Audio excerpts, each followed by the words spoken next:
Bonjour, moi c'est Élodie, l'animatrice du balado Près de toi. Un balado dédié pour la formation professionnelle de la grande région de Laval, Laurentides et Lanaudière. Bonjour, aujourd'hui je reçois Caroline Gratton, une conseillère en formation. Donc Caroline, comment ça va? Allô, ça va bien, merci toi? Ça va super bien. Donc tu veux nous parler de la formation professionnelle? Oui, aujourd'hui je vous parle de formation professionnelle. Moi je suis conseillère en formation depuis maintenant 7 ans. Donc, c'est ça. Je vais vous parler un peu, c'est quoi la formation professionnelle, puis mon parcours, puis tout ça. Là. OK, parfait. D'ailleurs, ton parcours, c'est quoi ton parcours? Ben en fait, c'est ça. Moi, j'ai commencé, tu sais, j'ai mon secondaire, j'ai terminé mon secondaire. Après ça, j'ai été en sciences humaines au cégep. Et puis, probablement, plein de gens vont se reconnaître, mais je me cherchais un peu ce que je voulais faire plus tard. Donc là, finalement, j'ai vu quelques conseillers tout le long de mon DEC en sciences humaines. Et puis, quand j'étais avec des conseillers, là, j'avais vraiment envie d'aider justement les... Tu sais, ça m'a donné le goût d'aider justement autant que les personnes m'aidaient. Fait que je me suis dit, pourquoi pas faire ça? Fait que là, je me suis informée un peu plus sur la formation, tout ça. Fait que j'ai fait un bac après ça en développement de carrière, que ça s'appelle. Et puis, c'est ça. Puis après, j'ai fait mon stage en milieu scolaire. Depuis ce temps-là, j'ai jamais quitté le milieu scolaire. Là, ça fait 7 ans que je suis dans les écoles. J'ai fait des écoles secondaires, des écoles de formation professionnelle, justement, et des écoles pour adultes. Fait que je me suis promenée un petit peu, mais là, c'est ça. Je suis surtout en FP. Donc, c'est pour ça que je vais vous parler de formation professionnelle. OK, donc en fait, ton rôle en tant que de conseillère en formation, c'est de diriger les autres. Oui, bien, c'est ça. C'est un peu... j'ai plusieurs chapeaux, disons, là, en tant que conseillère en formation dans un centre FP. D'ailleurs, en parlant de... je vais vous dire tout de suite, là, je vais souvent utiliser le mot FP. FP, c'est formation professionnelle. Donc, c'est vraiment les DEP, là, les diplômes d'études professionnelles. Je vais aussi souvent dire centre FP ou centre de formation professionnelle. C'est vraiment les écoles de DEP, dans le fond. Okay. C'est vraiment... Fait que ça, quand je dis je travaille dans un centre FP, c'est une école où on offre les formations DEP. OK, c'est bon à savoir. Fait que c'est ça. Fait que dans le fond, c'était quoi ta question? Excuse, j'ai comme oublié. Ma question, c'était c'est quoi le rôle? Ben oui, mon rôle, c'est ça. Bon, mon rôle en tant que conseillère en formation, c'est que moi, je reçois les élèves. Dans le fond, là, eux, ils se sont déjà inscrits dans les DEP qui sont offerts dans les centres. Fait que, donc, au centre où je travaille, dans le fond, il y a plusieurs DEP. Fait que moi, j'analyse les dossiers scolaires. Fait que je dois regarder si les personnes ont les préalables. Ça, on va en parler tantôt aussi. Je pense que des préalables, là, c'est les prérequis scolaires, dans le fond, là, ce qu'il faut pour être admis dans un DEP. Donc, je fais ça, entre autres. Je fais aussi de l'accompagnement en tant que... au niveau de la motivation scolaire. Fait que des fois, il y a des personnes qui vivent des motivations au cours de leur formation. Fait que moi, je suis là pour les supporter. Si jamais aussi les personnes se rendent compte, les élèves, ils se rendent compte qu'ils ne sont pas à la bonne place, moi, je les aide aussi là-dedans à se diriger peut-être dans un autre DEP, une autre formation, peu importe. Fait que je les aide... à ce niveau-là aussi. Fait que j'ai plusieurs chapeaux aussi. Je m'occupe de la promotion des centres aussi. Je pourrais vous en reparler aussi, là, mais tu sais, tout ce qui est élève d'un jour ou les portes ouvertes, tout ça. Là, fait qu'il y a plusieurs choses là, en tant que conseillère à faire. Okay. Intéressant. Donc, pour commencer, bien, on a déjà commencé là, mais c'est quoi la formation professionnelle exactement? Oui, bien, c'est ça. La formation professionnelle, c'est vraiment des formations, donc des cours qui sont offerts qui mènent à un diplôme, dans le fond, qui mènent à un diplôme d'études professionnelles. Là, il y a plusieurs autres... diplômes qu'on peut appeler, qui sont offerts dans les centres FP. Mais en gros, c'est vraiment ça. C'est une formation qui te mène à un métier. En gros, c'est ça. Donc, est-ce que c'est un chemin plus direct au milieu du travail qu'un DEC? Ou... Oui, en fait, oui, parce que c'est surtout axé sur la pratique. Okay. Donc, il y a une partie théorie, il y a une partie pratique, ça dépend du DEP, mais c'est beaucoup, je dirais, là, les DEP, là, c'est 50% de pratique. Là. Donc, ça amène, oui, directement sur le marché du travail parce que, justement, la personne s'est pratiquée, elle a de l'expérience, tout ça. Donc, oui, c'est un chemin assez direct sur le marché du travail. Par contre, il y a plein d'autres options après les DEP aussi. Là. Ouais. OK. Donc, si, mettons, c'est une personne qui préfère faire de la pratique qu'apprendre de la théorie, ce serait mieux qu'il y ait en FP que dans un DEC? Ben, ça dépend toujours de ses intérêts. Ça dépend. Il y a plein de facteurs, mais c'est sûr que quelqu'un qui veut travailler, mettons, en coiffure, ça donne rien qu'il y a au cégep. C'est le DEP. Donc, il doit aller au DEP. Et oui, c'est ça, ça va être très concret, très pratique. Fait que c'est le fun pour ça. Là. Les élèves sont contents de mettre la main à la pâte directement. Là, ouais. OK. Est-ce qu'il y a d'autres avantages que rapidement mettre la main à la pâte? Ben oui, dans le fond, il y a des formations. Les formations DEP, là, c'est des formations relativement courtes. Justement, tu me demandais, la différence aussi avec un DEC, là, un diplôme d'études collégiales. C'est ça, les diplômes d'études collégiales, c'est 2 ou 3 ans, dépendamment si c'est un prix universitaire ou une technique. Les formations professionnelles, ça peut être de 6 mois à 1 an et demi environ. Puis il y a des stages aussi là-dedans, fait que ça va vite. Là. Fait qu'il y a cet avantage-là. Formation courte, c'est aussi des formations. Il y a plein de formules aussi qui sont offertes. Dans les DEP, là, il y a des formules individualisées. Ça veut dire que tu apprends par toi-même. Il y a des formules ATE, qui c'est alternance travail-études. Donc, c'est beaucoup misé sur d'être en stage, d'être justement en milieu de travail, dans le fond. L'ATE, c'est vraiment ça, là, être en milieu de travail. Il y a de la formation en ligne. Il y a vraiment plein de possibilités avec les DEP. Plein d'options. Il y a plein d'options, c'est ça, avec quelqu'un qui se dit, moi, ça me tente pas justement d'être assis à l'école, puis il y a la formation en ligne, tu sais, fait que c'est sûr que si, admettons, si t'en vas en charpenterie, ben, il va falloir quand même que tu ailles à l'école pour pratiquer, mais la portion théorique, tu sais, ça dépend des centres, des offres de services des centres, là, dans le fond. Est-ce que c'est un peu plus flexible aussi que la... Bien, ça dépend des centres. Ça va vraiment dépendre. Tu sais, je te dirais que de plus en plus, les centres essaient d'être flexibles justement pour se moduler aux élèves d'aujourd'hui. Mais c'est ça. Tu sais, reste que c'est une formation, c'est des formations qui sont sur le concret. Fait que tu peux pas bâtir ta maison dans ton sol. Tu sais, fait que si tu es en charpenterie, il faut que tu sois vraiment au centre pour comprendre un peu le... tu sais, mettre en pratique dans le fond ce que tu apprends. Fait que ça dépend vraiment des centres, là, je dirais, ouais. OK. Puis en ce moment, vous avez parlé de la charpenterie. Oui. C'est quoi les offres de formation qu'il y a dans la région? Bien, c'est ça, dans la grande région, Laval, la Naudière, les Laurentides, là, il y a plus d'une centaine de formations dans environ une trentaine de centres de formation professionnelle. Il y a beaucoup d'offres de services disponibles. Il y a je pense que quelqu'un qui se cherche peut facilement trouver une formation qui va lui plaire dans toute cette offre de services-là. Ouais. Ça peut vraiment plaire à tout le monde, en fait. Oui, c'est ça. Puis il y a plusieurs secteurs d'activité. Là, je parlais de charpenterie, de coiffure, mais il existe plein d'autres secteurs d'activité. Là, il y a environ, on en dessert à peu près 19 secteurs d'activité. Là, fait que...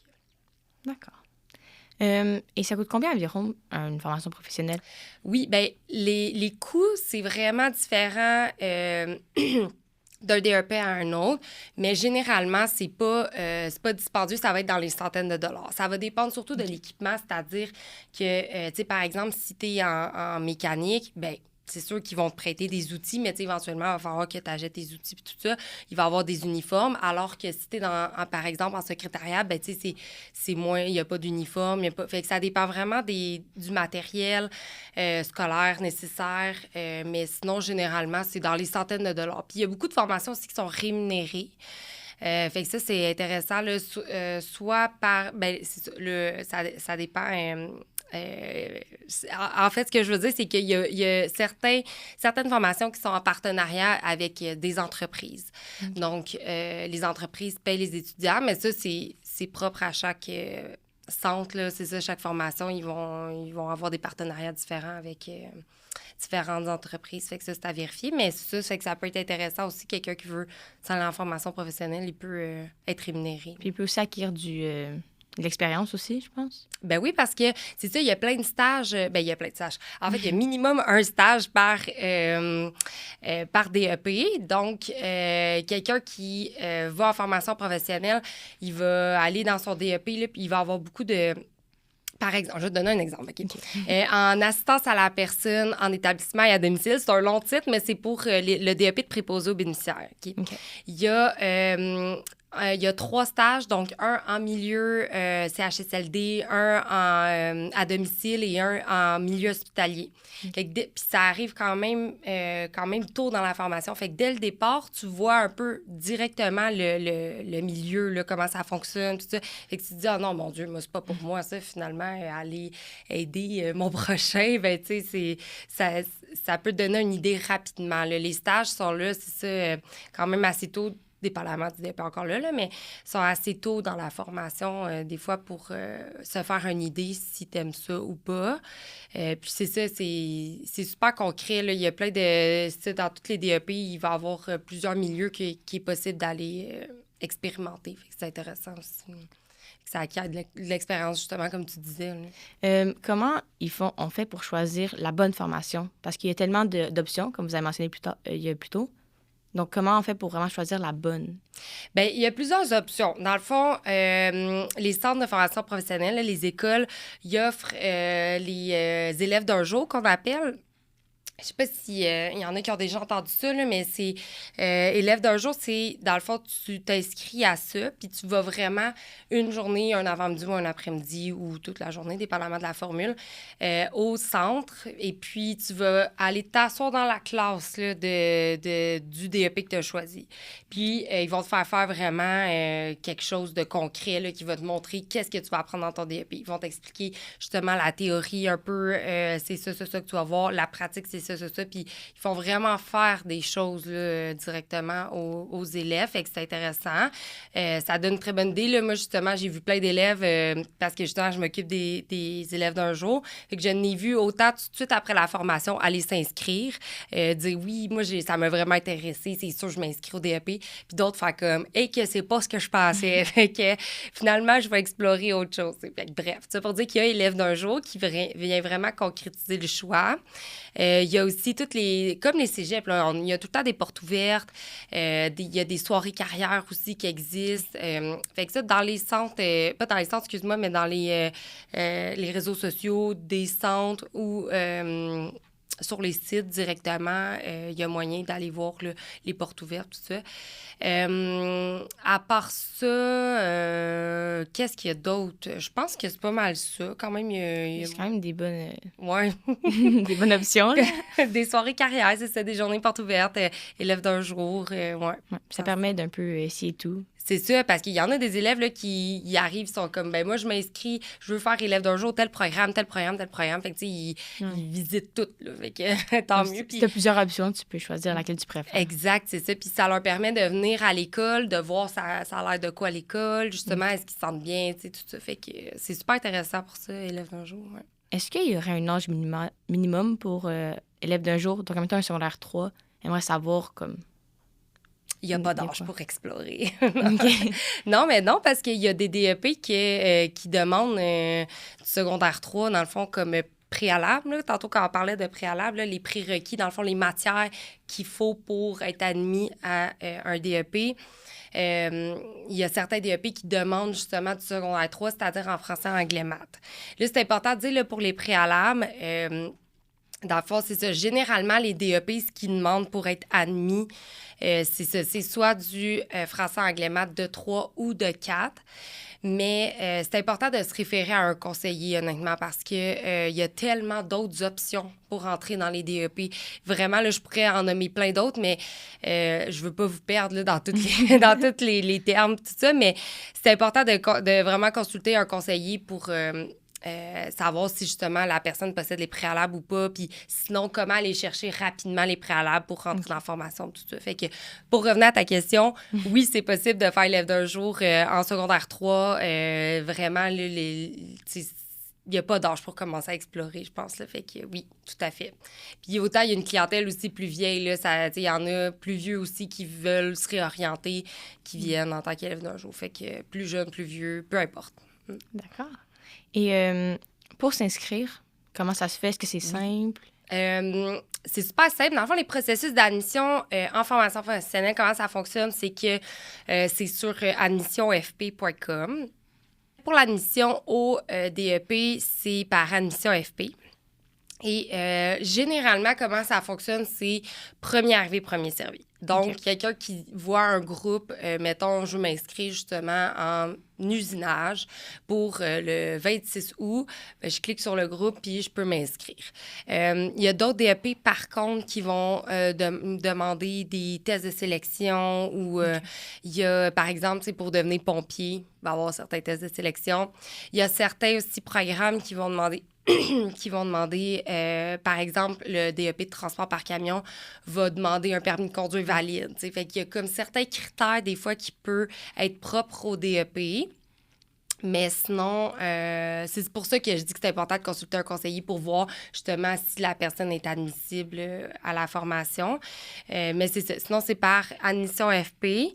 Puis, c'est ça, c'est pas très compliqué. Là, tu t'inscris sur le site, puis après ça, l'école, généralement, communique avec toi. Fait qu'il n'y a pas de... Tu sais, avec le cégep, c'est souvent avant le 1er mars, on entend souvent ça. Ouais. La formation professionnelle, c'est de rester à l'affût, là, souvent. Là, justement, les DEP qui sont très contingentés, comme charpenterie, électricité, par exemple, c'est de rester à l'affût, de voir quand est-ce que le groupe y ouvre, tout ça, pour aller s'inscrire. Mais... OK. Donc, les cours, ils ouvrent à toute l'année longue? Oui, c'est ça. Nous, on a des DEP qui ouvrent un peu n'importe quand pendant l'année, là, je dirais, ou, mettons, en août, en octobre, en janvier, en avril. Fait qu'il y a des entrées souvent. Okay. Puis dans les formations aussi qui sont individualisées, comme je disais tantôt, que tu apprends par toi-même, bien, il y a des entrées des fois à chaque mois. Fait que quand un élève quitte, un autre rentre. Fait que ça y va comme ça. Fait que c'est pour ça qu'il n'y a pas vraiment d'ordre comme le cégep, que c'est une session telle date à telle date, puis c'est pas prédéfini comme ça en FP.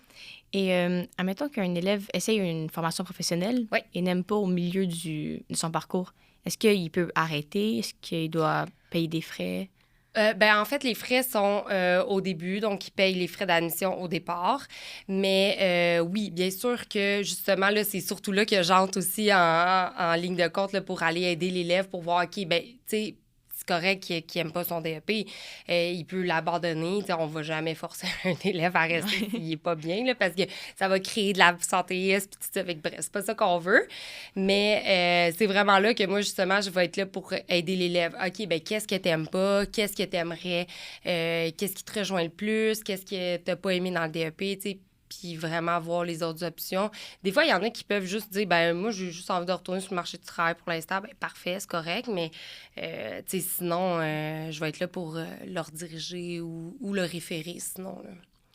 Et si, mettons, un élève échoue, est-ce qu'il peut recommencer ou il y a une limite de nombre de fois que tu peux échouer? Ben il y a... Ça, encore là, c'est propre quand même. Il y a pas... Il y a des règles là, définies quand même, mais généralement, on va essayer de mettre en place des outils pour aider l'élève à réussir. Fait que, qu'est-ce qui a moins bien fonctionné? T'sais, on va aller cibler qu'est-ce qui a moins bien fonctionné dans la compétence, pourquoi il a échoué. Mais c'est sûr qu'un élève qui échoue une compétence ne va pas être mis dehors automatiquement du centre. Là. Ça ne fonctionne pas comme ça. Si l'élève, justement, échoue, il a le droit à une reprise. Puis c'est ça, ça va être ciblé qu'est-ce qu'il faut qu'il travaille un peu plus, tout ça. Fait que, le but, c'est pas de mettre dehors les élèves, pas du tout. Là. On va vraiment travailler pour qu'ils puissent réussir, là, dans le fond. Là, ouais. OK, parfait. Et est-ce que s'il y avait un préjugé à propos de l'AFP que tu pourrais enlever, laquelle serait-il? Oui. En fait, là, c'est que souvent, on dit la formation professionnelle, c'est pour ceux qui ont plus de difficultés, qui s'en vont là-dedans, qui réussiraient moins bien au cégep. Mais c'est pas vrai. C'est pas nécessairement moi, je suis moins. J'ai plus de difficultés à l'école, fait que je vais m'en aller en formation professionnelle. C'est vraiment pas comme ça que ça fonctionne. Parce qu'il y a des personnes qui ont certaines difficultés, mais qui vont très bien quand même aller au cégep. D'autres qui vont super bien là, à l'école puis qui décident d'aller en formation professionnelle. Dans le fond, ce qu'il faut retenir là, de la formation professionnelle, c'est qu'il y a tellement d'offres de services. Tantôt, justement, quand je parlais de l'offre de services, j'ai pas mentionné, mais il y a les DEP, comme on parle, mais il y a aussi des ASP, des AEP. Ça, dans le fond, c'est... Les DEP, c'est des diplômes d'études professionnelles. Il y a les ASP qui sont des attestations de spécialisation professionnelle, donc qui qui vont spécialiser, par exemple secrétariat, quelqu'un qui fait le DEP de secrétariat puis qui veut aller se spécialiser en juridique, bien, il y a l'ASP, secrétariat juridique, qui existe pour apprendre un peu plus les termes juridiques, comment ça fonctionne tout au niveau du droit, là. Donc, il y a une spécialité là-dedans.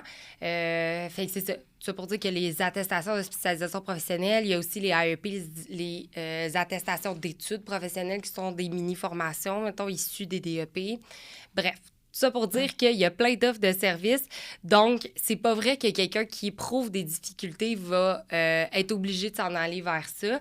Parce que, tu sais, moi, si j'avais voulu justement être infirmière auxiliaire, ben c'est pas au cégep, je vais aller faire ça, c'est en formation professionnelle, c'est le DEP de santé assistance aux infirmiers. Par contre, si je veux poursuivre après au cégep, je peux, là, c'est pas fermé, là, c'est pas parce qu'on fait un DEP qu'après ça, on est barré pour le reste, là. On peut poursuivre, justement, il existe des passerelles aussi au cégep.